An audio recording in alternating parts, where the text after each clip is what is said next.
Yes. I don't understand this, Honorable. You kept very more or less quiet all this time. Try and not interrupt all the time, please, Honorable Jaman. Yes. Now I am trying to speak. Now we go to questions for the Honorable Prime Minister. Honorable Babaji. Thank you, Madam. B1017. Madam Speaker, I'm informed by the Financial Crimes Commission that in the investigation into the case of alleged money laundering in dangerous drugs-related cases involving Mr. GM was in fact initiated in September of last year.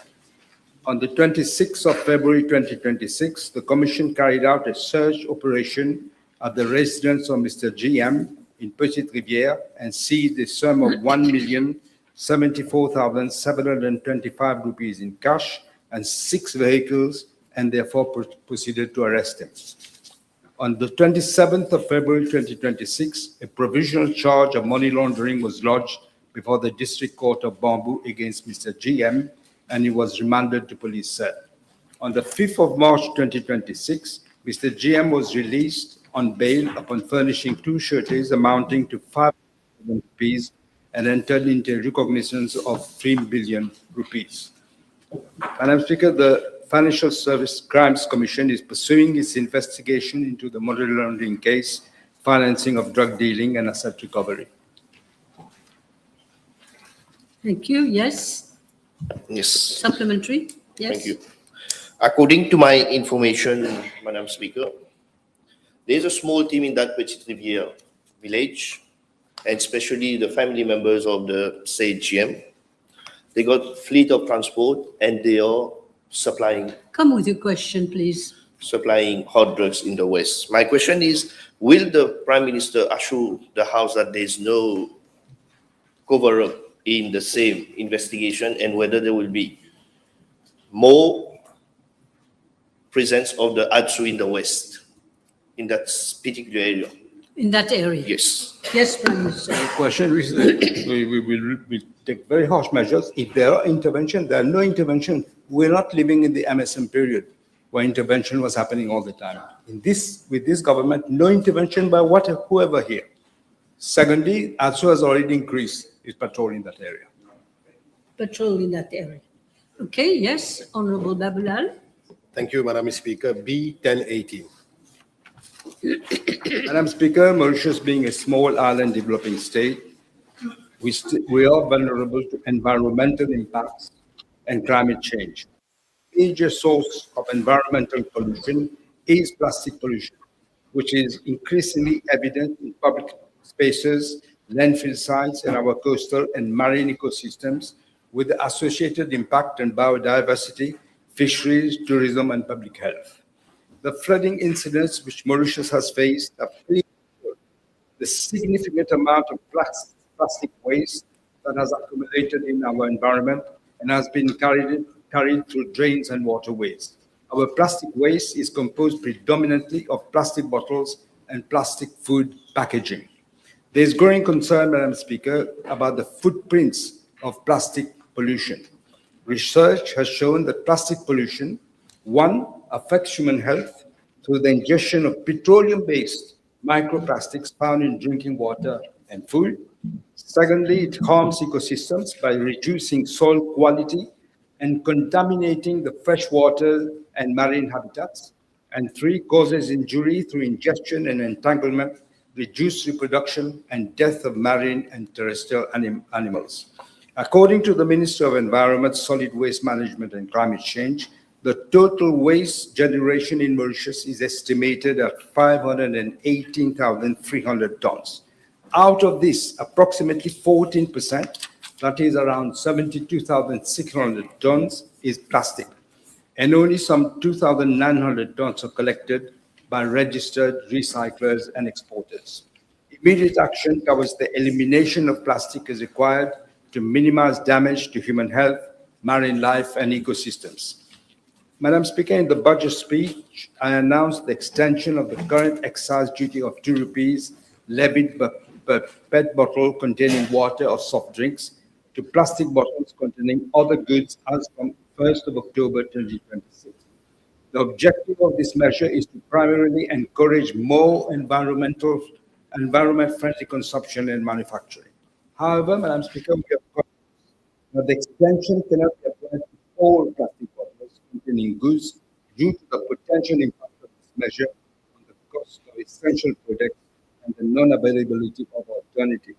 Accordingly, the excise duty will not apply to 38 categories of products, including milk products, infant food, edible oils, margarine, butter, spices, honey, prepared vegetables, juices, baby products, and pharmaceutical products.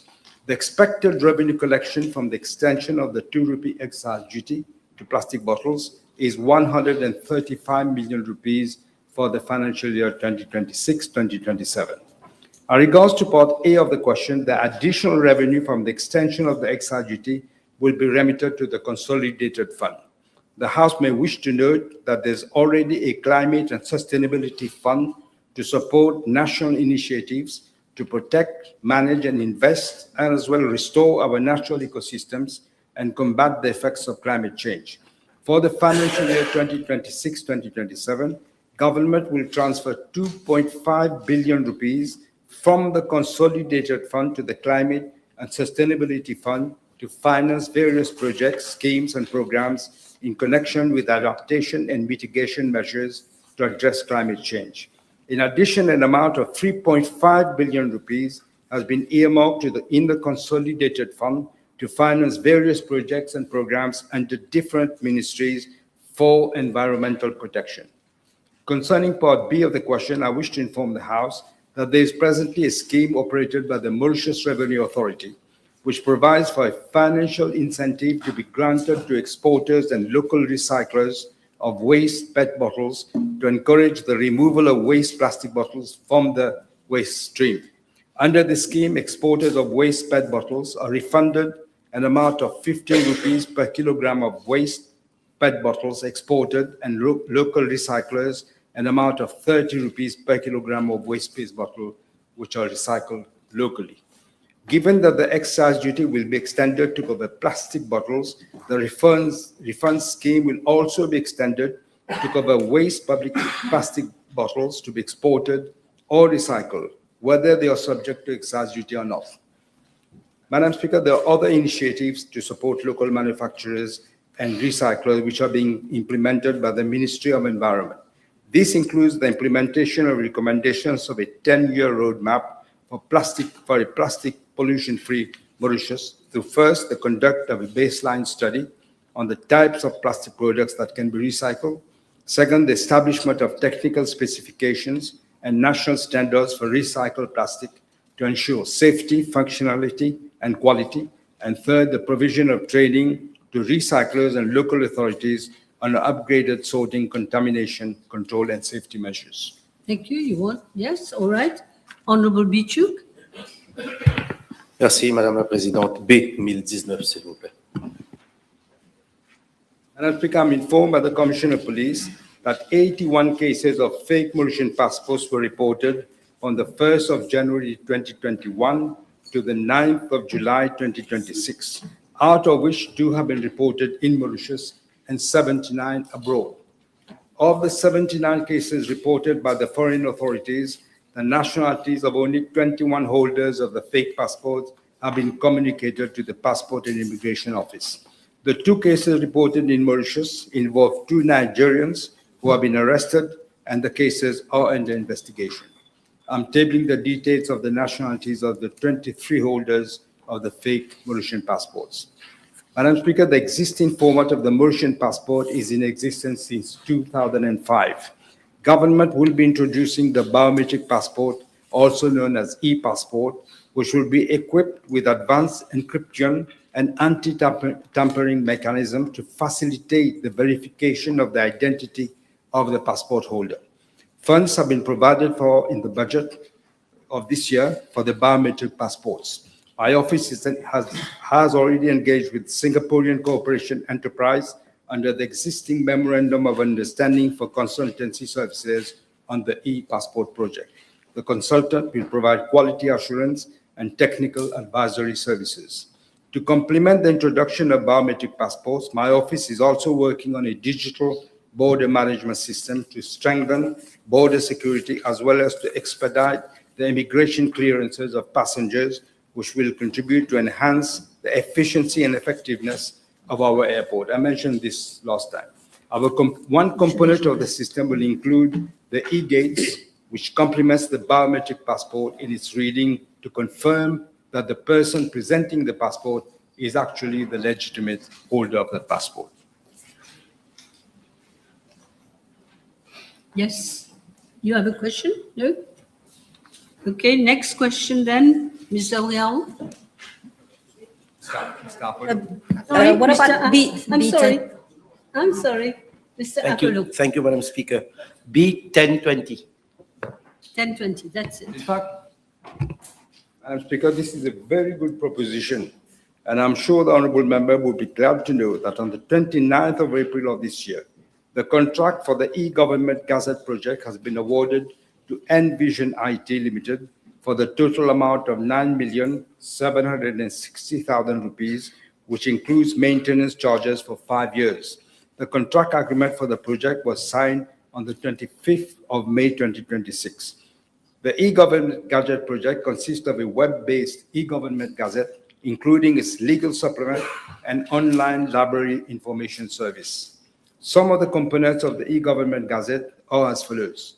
1, an online subscription to the government gazette, including its legal supplement for both local and international subscribers. 2, an online library comprising government gazettes, including, again, legal supplements, accessible to both local and international customers, but against payment where applicable. And 3, an online processing and payment for publications in the government gazettes. The contractual duration for the implementation of the project is 15 months, as from the 25th of May of this year. The e-government gazette is therefore expected to be functionable by September 2027, when all the services will be available online. You happy? Yes. Now it's your turn, Ms. Daouyaro, Honorable. Yes. Ms. Daouyaro. Yes, I'm avoiding Miss. it's So all I'm right. saying Ms. This is still fine. B1021, please. Madam Speaker, national unity and social cohesion constitute the very foundation of our republic. Mauritius has long been recognized as a plural, democratic, and multicultural nation where diversity is in fact the source of our strength. Government remains firmly committed to preserving this legacy and to ensuring that every Mauritian, irrespective of race, religion, ethnicity, language, or social background, feels equally respected, protected, and included. Madam Speaker, there are comprehensive laws criminalizing incitement to racial hatred. Section 282 of the Criminal Code, using the media, electronic or online or social media by words spoken. Section 16 and 17 of the Constitution, which provides for recourse to the Supreme Court if there is racial discrimination. The Equal Opportunities Commission and Tribunal dealing with complaints by victims, for example, racial discrimination, including discrimination in employment or discrimination by victimization. The laws are therefore to be executed by enforcement and regulatory authorities. And it is open, Madam Speaker, to anyone aggrieved by alleged propagation of acts inciting racial hatred to complain to the police or the authorities if he or she feels aggrieved or at risk. It is for the competent authorities, that is the law enforcement, police, DPP, and the courts, to assess whether any act or course of conduct exceeds the exercise of a person's fundamental right to freedom of expression and therefore constitutes an incitement to racial hatred. The object is not to police public opinion, but to protect social fabric of our rainbow nation while preserving to the largest possible space for legitimate expression. In a bid to oppress the previous government, close access to social media and slowed internet debit. When we came to power, we vowed that never, never again should we allow our shared peace, to be corroded by totalitarian minds. We condemn any attempt to muffle expression. This is an imperative in a multicultural and pluralistic democratic society. For these noble ideals, Madam Speaker, we rely heavily on the responsibility of one and all. But we must acknowledge that we face numerous challenges, especially when radicalization sets in the minds of a few and those who still do not realize that freedom of expression stops at the door of the freedoms of others. That is the baseline of a peaceful, diverse society is absolutely necessary to respect the views of other people's religion and other people's lifestyle. We have to respect all of that. Madam Speaker, I shall be ruthless against anyone, and I repeat, against anyone who jeopardizes national unity and social cohesion. Government remains resolute in its determination to preserve the unity of our nation and to ensure that Mauritius continues to be peaceful, inclusive, and a harmonious society. Any new measure must remain proportionate and consistent with the constitutional protection for freedom of expression. Yes, Honourable Member. Yes, thank you. Can the Honourable Prime Minister confirm to the House whether the government has conducted any assessment of the prevalence of racial hate speech in Mauritius, particularly on online platforms? We actually have, and we have been trying to, it's very difficult in Mauritius at the moment to be able to find out the source of this. So that is why I'm getting the help from the Indian government. First of all, we were told to approach the Maharashtra government to look at the cyber unit, to reorganize. We came here, but unfortunately, after a while, the price suddenly seems to have ballooned. I do not accept this because we had agreed on one price. We cannot now have the price ballooning. We don't know why. So I asked them to stop the work. I went back. Last time I met Prime Minister Modi, I explained that to him, and he suggested that we deal directly with Delhi. Okay, next question. Would the Honourable Prime Minister consider implementing or developing a national strategy or action plan on combating racial hatred, racism, discrimination? It is unbelievable, Madam Speaker. We are in 2026, and still people don't understand that we are all children of the same God, and they still persist in doing what they're doing. They will be harshly dealt with very soon. Okay. Honourable Babaji, I think. B1022, please.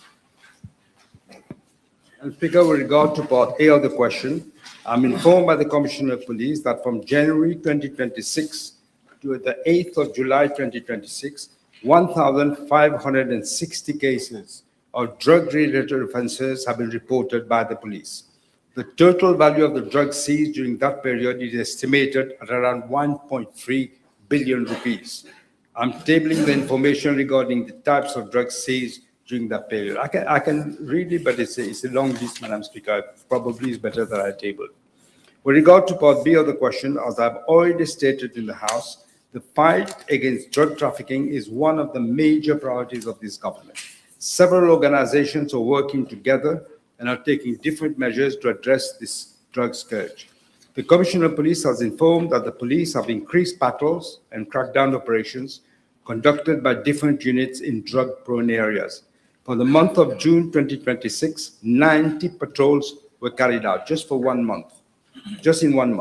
ADSU has been given more manpower and equipment to increase its operational capabilities. ADSU is also working in close collaboration with the Financial Crimes Commission to disrupt the drug criminal network. Madam Speaker, as an island state, Mauritius faces significant challenges in preventing the maritime trafficking of illicit drugs.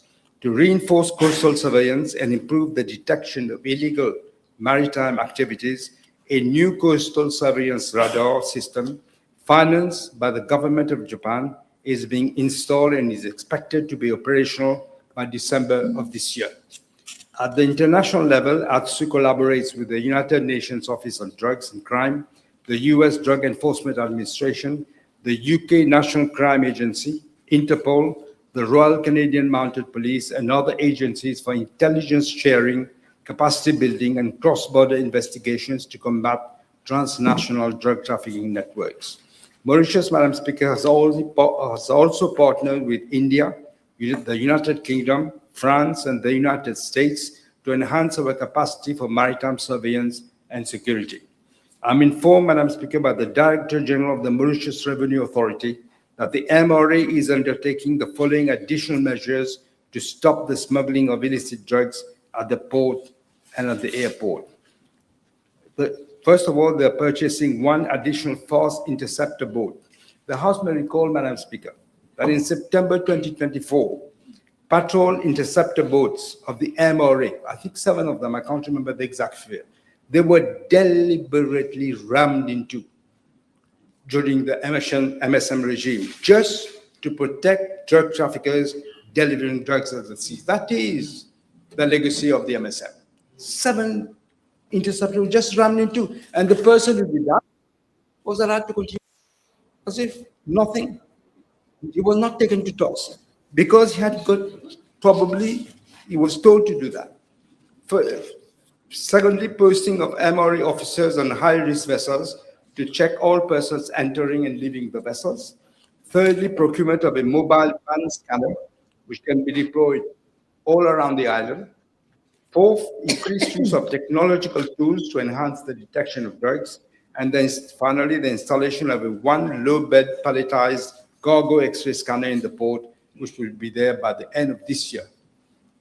Madam Speaker, in April, the National Drug Control Commission launched the National Drug Control Master Plan 2026-2030, wherein it stated that government institutions, civil society organizations, and the community at large will be mobilized in a cohesive and holistic set of actions to combat this scourge. Activities under rehabilitation and prevention have already been initiated in collaboration with the Ministry of Ministry of Education and Human Resources to develop key school-based modules and policy measures on substance prevention. Second, the Ministry of Labor and Industrial Relations and Business Mauritius are coordinating for targeting workplace prevention. Third, the Mauritius Prison Service to enhance the counseling skills of prison officers. Madam Speaker, the government remains fully committed to adopting a comprehensive approach in the fight against drugs, combining robust law enforcement and border security measures with prevention, treatment, rehabilitation, and social reintegration initiatives. Yes, you're all right. Honorable Jamal. Question B1023, s'il vous plaît. Madam Speaker, I'm informed by the Financial Crimes Commission that on the 14th of February 2025, police officers effected a search at the house of Mr. Chandadeo Uma, situated at Copain Lane, Travaux, and secured a suitcase containing the following: 5.5 million rupees, comprising 3.3 million rupees in Mauritian rupees and 2.2 million in foreign currencies. That is, the total is roughly 5.5 million. Secondly, 7 lady wrist watches and 3 documents in the name of the former Prime Minister, Mr. Pravin Gagnath, and his wife.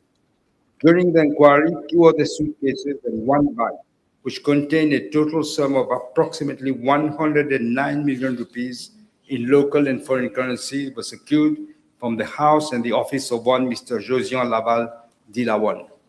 Madam Speaker, during both searches, police secured a total sum of around 114 million rupees, 7 lady wristwatches, and documents, as I said, in the names of the former Prime Minister and his wife.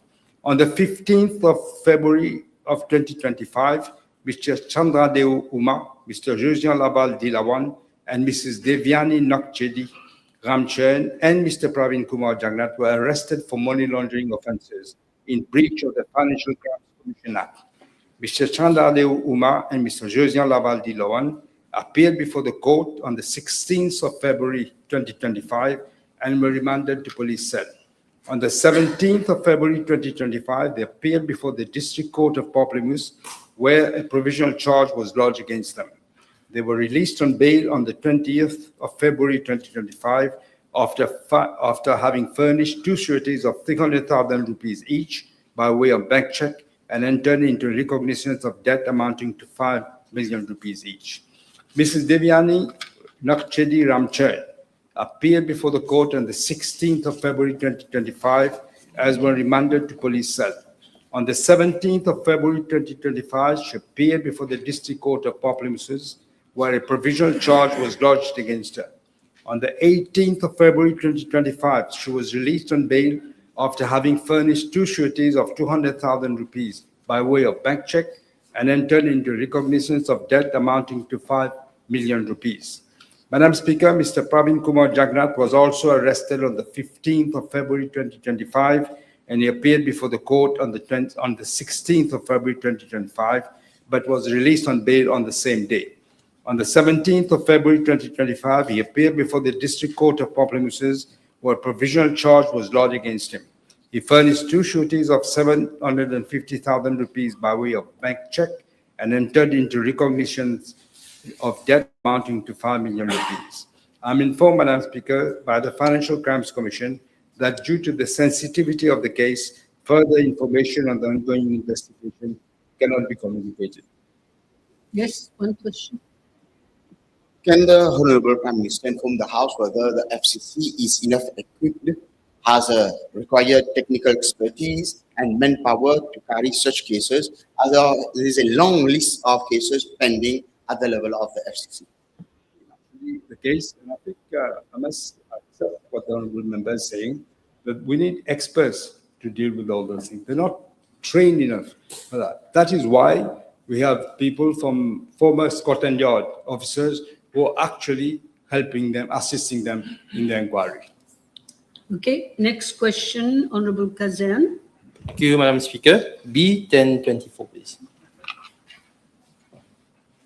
Madam Speaker, I'm informed by the Director of Civil Aviation that before an airline can operate international services to another country, government must first negotiate an agreement known as the bilateral air services agreement with the government of the country of its desired destination. Bilateral air services agreements set out the conditions under which the international air services operate, including traffic rights, capacity, the designation of airlines by both contracting parties, tariffs, and other provisions relating to competition policy, safety, and security. To date, Madam Speaker, Mauritius has concluded bilateral air services agreements for scheduled air services with 60 countries, out of which 35 agreements have been signed. Furthermore, Mauritius has signed a memorandum of understanding on air services with Dubai and 3 code share agreements with Canada, Chile, and Japan. In accordance with the provisions of the bilateral air services agreements concluded by Mauritius, foreign designated airlines are required to submit the applications for the operation of scheduled commercial flights for 2 seasons, namely the northern summer season, which starts from end of March to end of October, and the northern winter season, which starts from the beginning of November to the end of March of the following year. Madam Speaker, I'm tabling the list of applications submitted by foreign airlines during the period ranging from March 2024 to October 2026. The House may wish to note that during the said period, applications have been received from 6 new foreign airlines to operate commercial flights to Mauritius, namely World to Fly from Spain, ITA Airways from Italy, Indigo from India, Ethiopian Airlines from Ethiopia, Airlink from South Africa, and Cobra Aviation from South Africa. I wish to inform the House that government is pursuing a policy of gradual liberalization of air access through bilateral agreements. This approach aims to enhance air connectivity while ensuring fair and equal opportunities for the continued development and growth of our national carrier, that is Air Mauritius Limited.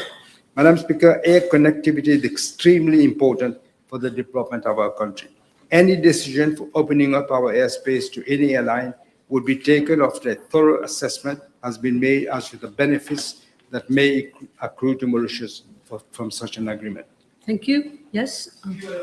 I ask the Honorable Prime Minister whether the assessment will include also a market competition assessment. Yes, he will assess everything, including the market. Okay, last question, Chief Whip. Je vous remercie, Madame la Présidente. B 1025.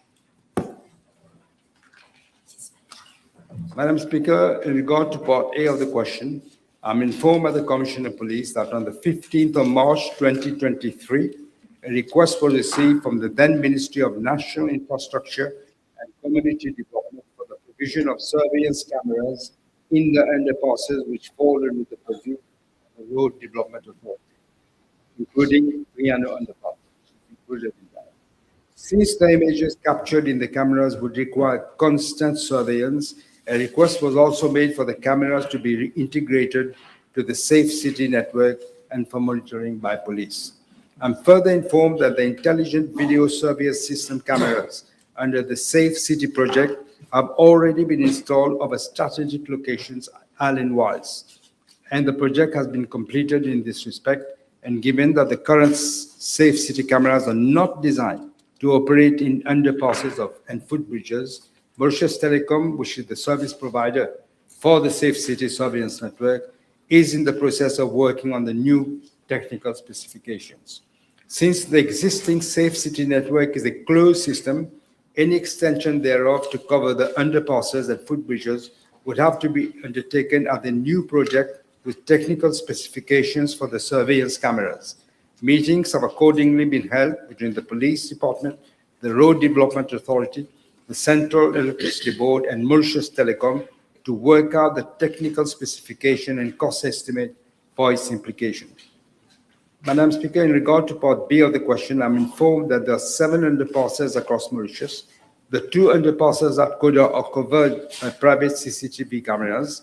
Police undertake regular patrols in the vicinity of the remaining underpasses, which are covered by nearby Safe City surveillance cameras where available. Yes, one question and that will be it. Just one. Thank you, Madam Speaker. I thank the Honorable Prime Minister for his answer. In view of a recent security concerns and incidents, il y a eu une tentative de viol sur une femme de 21 ans dans le tunnel de Trianon. Will the Honorable Prime Minister indicate whether security measures will be implemented, will be considered as a matter of urgency? Thank you. It's certainly the case, Madam Speaker. That is why we are working on the technical aspect of the project, because we want to put safety cameras there, but also increase patrols in those areas, especially the case what you just mentioned. Okay, thank you very much. The table has been advised that the following PQs have been withdrawn. B126, 1034, 1030, 1038, 1036, 1037, 1041, 1028, 1033, 1035. Thank you. Now we go to questions to ministers.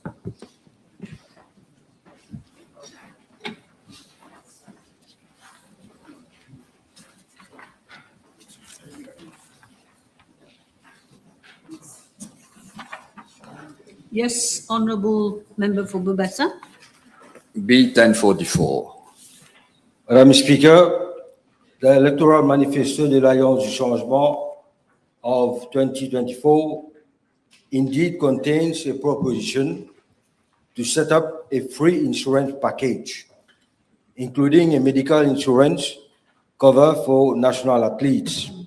And even today, I can state in the strongest possible terms that the safety of our athletes remain one of our priorities. Thus, any scheme, project or program that can benefit our national athletes, including a medical insurance cover, as our consideration.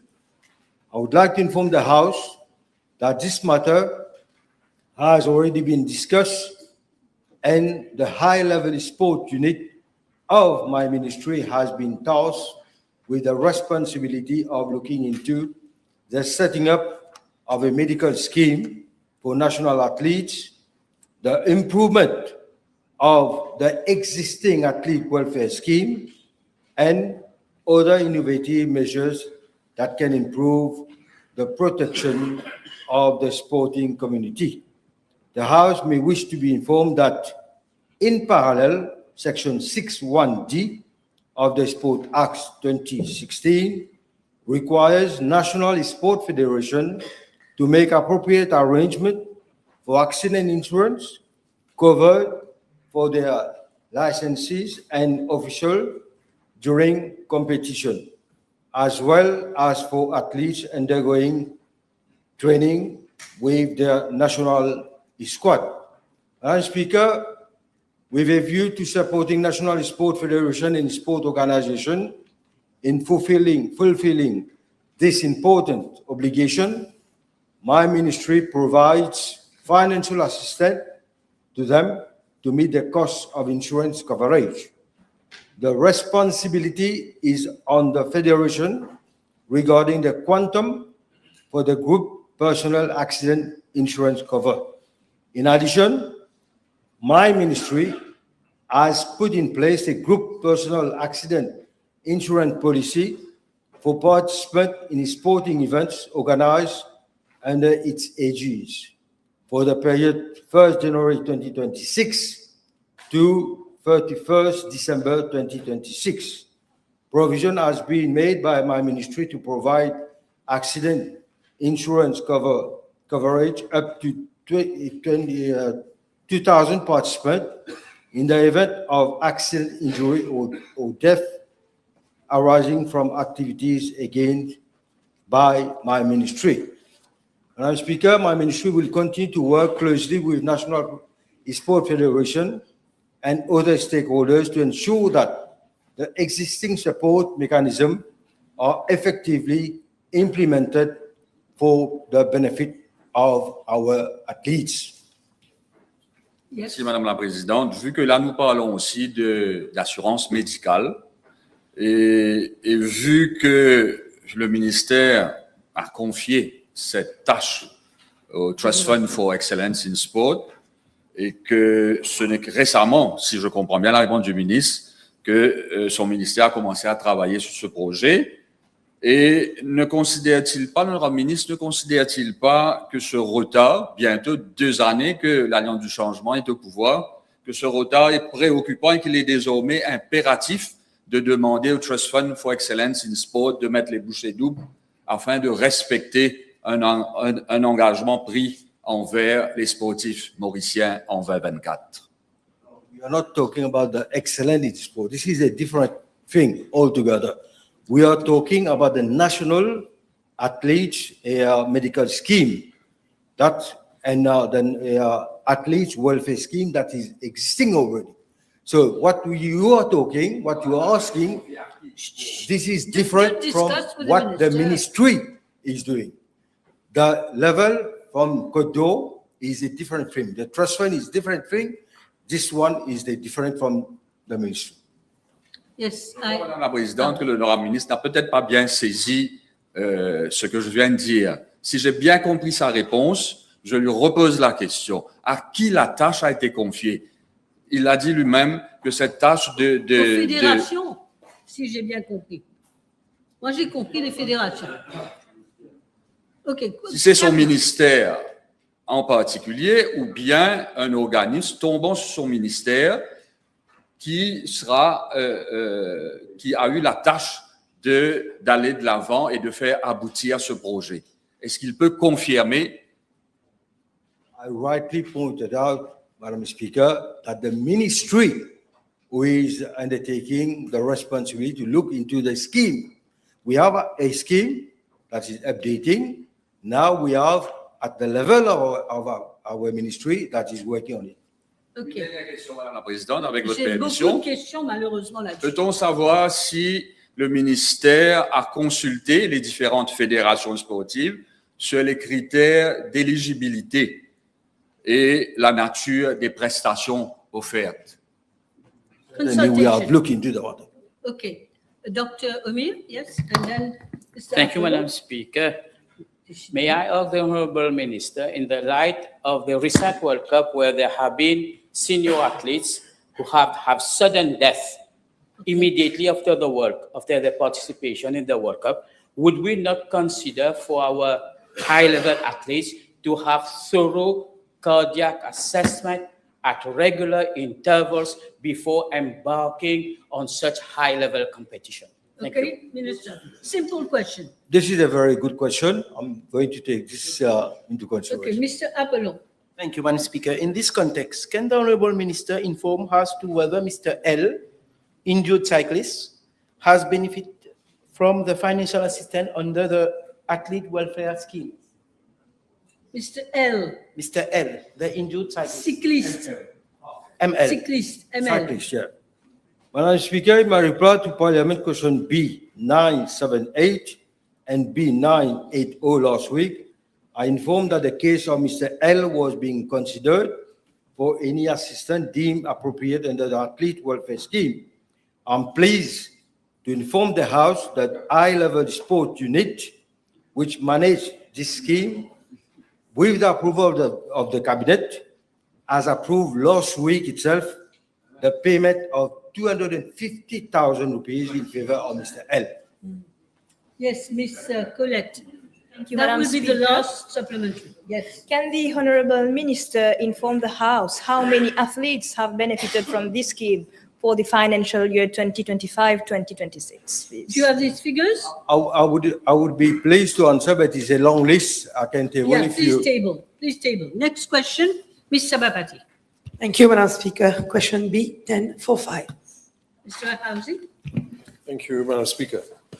I'm informed that out of the 163 NHDC housing estates, 34 are governed by a règlement de copropriété, and in line with the provisions of the Code Civil Mauricien, the owners of these apartments have to set up a syndicat des copropriétaires whose duties are to manage the common space of those housing estates. The syndicat des copropriétaires, through its General Assembly, appoints a syndic who is responsible to manage the affairs of the syndicat des copropriétaires, that is the good management of housing estate. In this respect, each copropriétaire is called upon to make a monthly contribution, as determined by the General Assembly of the syndicat des copropriétaires, to finance the expenses of the syndicat. Over the years, it was noted that many syndicats des copropriétaires were not functional due to low rate of contribution by the copropriétaire. To be more precise, there are certain copropriétaires who do contribute, whereas the great majority do not. With a view to addressing the issue, government in 2012 decided to contribute 200 rupees per housing unit per month to the respective syndic. As matters stand, Madam Speaker, I'm informed by the NHDC that contribution to the syndicat des copropriétaires comes mainly from government. I'm also informed that around 40% of the amount contributed goes towards, and that is the problem, administrative costs of the syndicat, thus leaving barely adequate fund for the proper maintenance of common areas.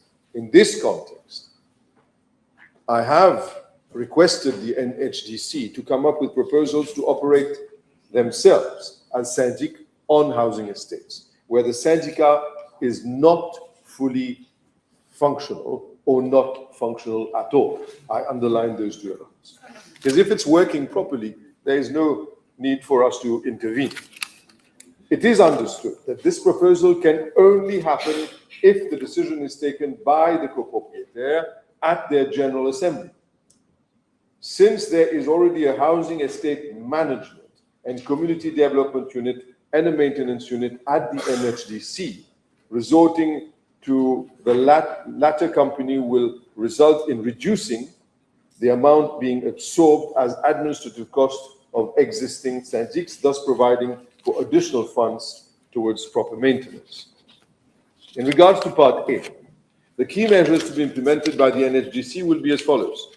Assist the syndicat des copropriétaires in convening their respective General Assembly to approve the appointment of the NHDC as syndic if they so desire.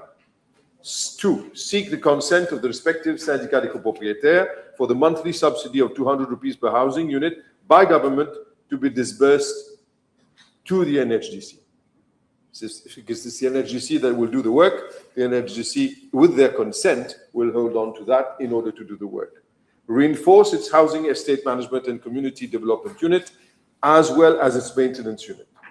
Undertake inter alia the cleaning of common spaces, maintenance of children's playground, and water pumps, tanks, minor rehabilitation and discharging works, and most importantly, payment of utility bills of common services. Because as it stands, I'll add that part, it has been brought to my attention, and that's so very often, that common utility bills for the common areas in syndic residences are very often not paid. There are certain, one of them, not far from where I stand, even has a bill of approximately 380,000 rupees unpaid. And it has also been reported to the Central Electricity Board that there has been unlawful connection of electricity in order for them to continue getting electricity in common areas. So all this, Madam Speaker, has been going down the drain, because the previous government, the previous minister responsible, the previous administration and HDC just let things happen and did not even bother to come and find solutions. And solutions are not always easy. They demand courage. In regards to part B and C, I understand that officers of the NHDC are already working on the implementation schedule to carry out sensitization and information campaigns on NHDC estates where the syndicats des propriétaires are not functional. As it stands, Madam Speaker, let me conclude on that.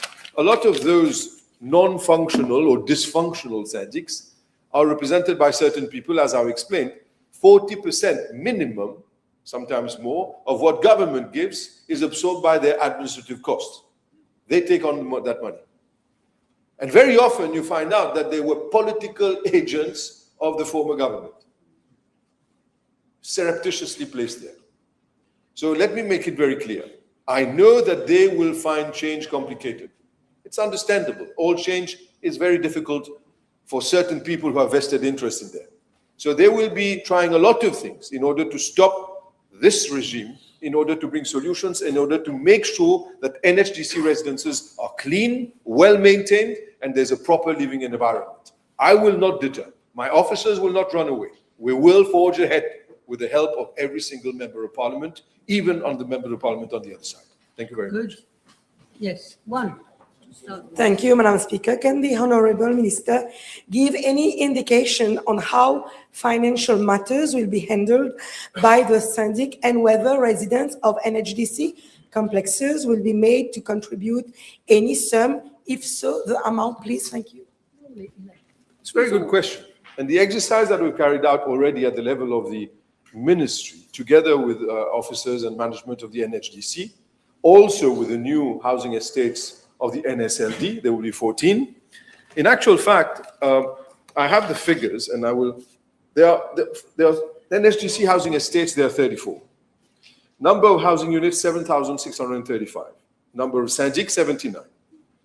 Number of active syndic out of the 79 only 32. Amount disbursed for syndic grant 2025-2026 13,587,687 out of the almost 19 million. A recent assessment of syndic's expenditure revealed that, as I've said, only 40% goes to administrative costs. So, as it stands for the NSLD, it's 14, number of housing units 2,730 as of now, and it will keep on increasing. So, what we're going to do is, yes, one size doesn't fit all, Madam Speaker. There are certain residences that require the less common areas, less areas in order to upkeep, and do not require such contribution. And where it does not require such contribution, whatever government gives, ever since it started in 2012, will continue. And if they decide to resort to our services of the NHDC, it will be managed. If there is a need pour faire des appels de fonds for other work, as in normally it is done, it will be done. But there are certain people who don't pay a penny. And there was a question. What happens if those who are now owners of those apartments, who can sell it and make a profit, who can benefit from subsidized government property, but they do not pay a penny with regards to upkeep. What do? There are people who have suggested that we consider other means and measures in order to take the money from an electricity bill, for instance, or to be able to have certain people who refuse to pay consistently, in spite of being able to pay, just out of pure negligence. They don't want to pay, being antisocial. Do we have the Sanjik take them to court, as it normally should be, as according to the civil code? There needs to be discipline, because the majority want a good living environment. And it is not because a small number of people mess things up that we're going to keep quiet. Okay, maybe not more long answers, Minister. In case you may be able to make a statement, it's so important. Yes. Thank you, Madam Speaker. May I ask the Honourable Minister, what services will the new Sanjik scheme propose? What? New services? New services. Yes. So with regards to the new services, Madam Speaker, I have explained earlier on. I have the details. So we have the cleaning of common areas. Yes. We have the green spaces, children's playground. They need. Some of them have never been opened, and I have to run. It's true, it is. We are having certain problems, and I have to be very candid. I apologize. I need to say that the Ministry of Finance will have to be able to consult quicker with local government, and local government has to be able to take on board their responsibilities for cleaning of playground areas, etc. Because they need to be given finance and they need to take that responsibility. Now, there is something else, is repair of works and maintenance of amenities, because a lot of them are broken down within the housing estates, cleaning of water tanks, maintenance of pumps, paying electricity bills, cleaning of drains, minor waterproofing and structural repairs of housing blocks, removal of bulk waste, dislodging works. So those are the works that normally a Sanjik does, and we will be providing it. But most importantly, we will have a number and a dedicated person responsible for each residence, where they'll be able to be reached at all times, and they will be able to dispatch people in order to do the work. Okay, thank you, Minister. Now, the next question has been withdrawn. Question of Mr. Lubin, 1046. Dr. Prayag, I don't know what's happened, so I shall call on Ms. Angtil for the moment. For the next question, we'll keep Dr. Prayag. He's not coming today. He's not coming, okay. He's not coming. So that question is also out. Il a présenté ses excuses. Je vous remercie, Madame la Présidente. B 1048. Merci. Madam Speaker, my ministry fully supports the development of safe, modern, and inclusive sporting facilities for young people, including skateboarding, which is now recognized as an Olympic discipline and a fast-growing sport among our youth. Following a formal request received from Wolf Park, Mauritius on 13 March 2025, the proposal for a skate park was referred to the Municipal Council of Catabon for examination and follow-up action. Since then, the Council has engaged in consultation with representatives of the association and has actively facilitated the skateboarding activities within its premises, including the Go State Skateboarding Day event held on 21st June 2026, which is an internationally recognized day for the promotion of skateboarding worldwide. I am pleased to inform the House that the proposed skate park project has been included among the priority projects submitted. Murmur. I can't hear the Minister. Carry on, Minister. Yeah. I am pleased to inform the House that the proposed skate park project has been included among the priority projects submitted for financing under the Government of India grant. The project is designed to cover an area of approximately 500 square meters and will cater for both skateboarding and roller skating, whereby maximizing the use of the facility by a wider range of users. Madam Speaker, with regard to Part A of the question, the Municipal Council has identified two potential locations, namely the Sir Circumambulel Sport Complex at Eben and the parking area at Tulip Avenue, among others. The final site will be selected after the necessary technical and feasibility assessment, with particular attention to accessibility, safety, environmental suitability, and the of future users, including children and young adults. The primary cost of the project is estimated at approximately 4.5 million rupees. The funding request is presently awaiting the required approval under the Government of India grant framework. Once approval is obtained, the Municipal Council will proceed without delay with the preparation of the project document, the procurement exercise, and the implementation construction works strictly in line with the applicable procedures and regulation. Madam Speaker, with regard to part B of the question, consultations with Wolfpack Mauritius have already started and will continue throughout the design and implementation stage. Other relevant stakeholders, users, and technical experts will also be consulted to ensure that the facility complies with recognized safety standards and responds effectively to the needs of the expectation of the local skateboarding communities. Okay, one question for the moment. Je vous remercie, Madame la Présidente. Au nom des jeunes de Belle-Rose, Quatre-Bornes, le docteur Boulel, le Deputy Speaker, l'honorable Veda Balamoudi et moi-même, nous remercions l'honorable ministre pour sa réponse. Le ministre peut-il préciser à la Chambre si Maurice dispose des compétences techniques requises pour la conception de ce projet ou si le recours à une expertise étrangère, notamment réunionnaise, est envisagé? Je vous remercie, Madame la Présidente. Short and sweet, Minister. Yeah.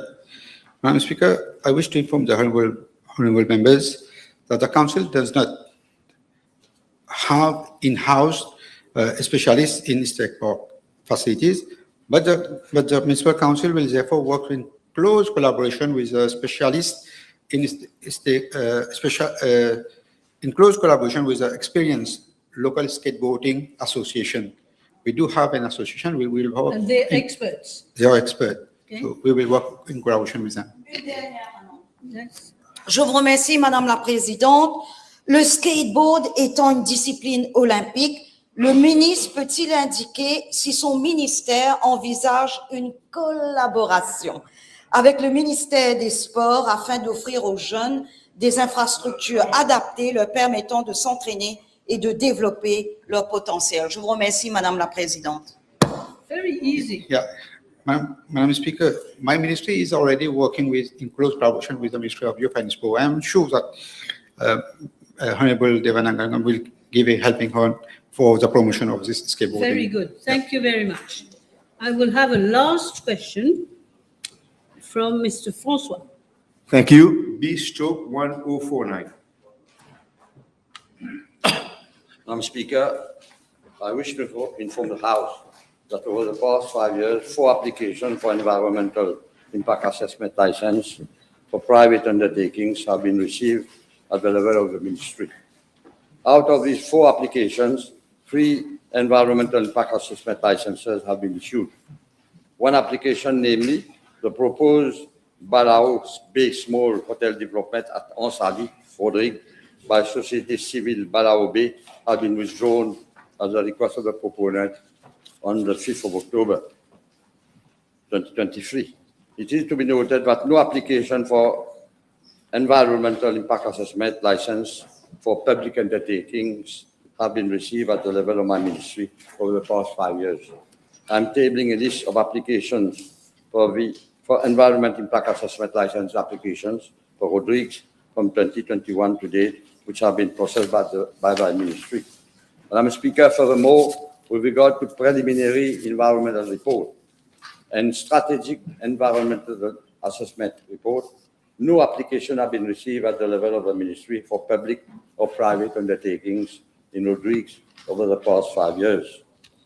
I've also been informed by the Chief Commissioner's Office, Commission for Environment and Community Development, that one project, namely the construction of a jetty at Belascor, is being implemented without an EIA license, and a stop order has been issued on the 8th July 2026.